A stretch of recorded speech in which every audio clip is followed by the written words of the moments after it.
প্রতি বছর বিভিন্ন রাজনৈতিক নেতারা প্রতিশ্রুতি দেয় কাঁচা রাস্তা ঠিক করে দেওয়া হবে, কিন্তু ভোট মিটলেই সব প্রতিশ্রুতি এক নিমেষেই উধাও হয়ে যায়। যেমন রাস্তা তেমনই পড়ে থাকে।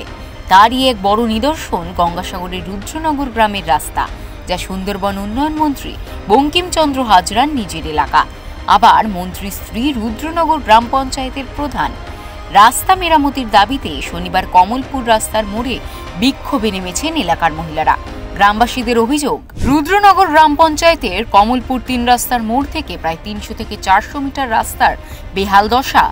একটু এদিক ওদিক হলেই ঘটতে পারে ভয়ানক দুর্ঘটনা। জীবনের ঝুঁকি নিয়ে যাতায়াত করতে হচ্ছে এলাকাবাসীদের। গ্রামবাসীদের দাবি,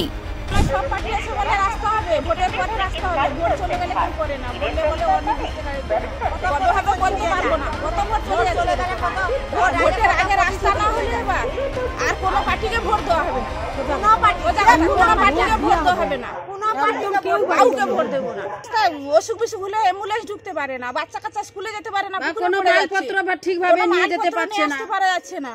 ধান চাল, আমাদের গ্রামের লোকে ধান চাল নিয়ে সমস্যা, নিয়ে যেতে পারা যাচ্ছে না, অনেক সমস্যা। স্কুলের বাচ্চারা টিউশন থেকে রাত্রিবেলা ফিরে পুকুরে পড়ে যাচ্ছে, মোটরসাইকেল নিয়ে পড়ে যাচ্ছে।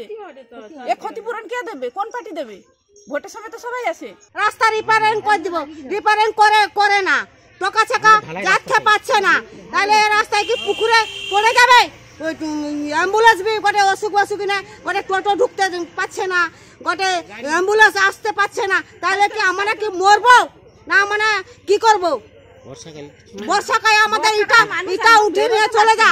আমার মানুষ কাদা রাস্তায় চলছে, আমার ভালো চলতে হবে, আমার সে গয়েব মাগ হোক আর যাই হোক কিনা, আমার তাতে ভালো, তুমি ইটা উঠে নিয়ে চলে যা। গ্রামবাসীদের প্রশ্ন, উন্নয়ন মন্ত্রীর নিজের এলাকা হওয়া সত্ত্বেও রাস্তার উন্নয়ন হচ্ছে না কেন? পঞ্চায়েত সমিতির সদস্যরা জানান, বিরোধীরা এই কথা বলছে, বিরোধীদের কাজ হচ্ছে বিরোধিতা করা, কিন্তু আমাদের মাননীয় মন্ত্রী বঙ্কিমচন্দ্র হাজরা মহাশয় আছেন, যেখানে তৎপরতার সহিত তিনি এজেন্সি পাঠিয়ে কাজ করাচ্ছেন, এবং আমরা আপাতত আস্থা এবং বিশ্বাস ভরসা নিয়ে সাগর দ্বীপাংশ আছি যে আমরা নিশ্চিন্তে আছি।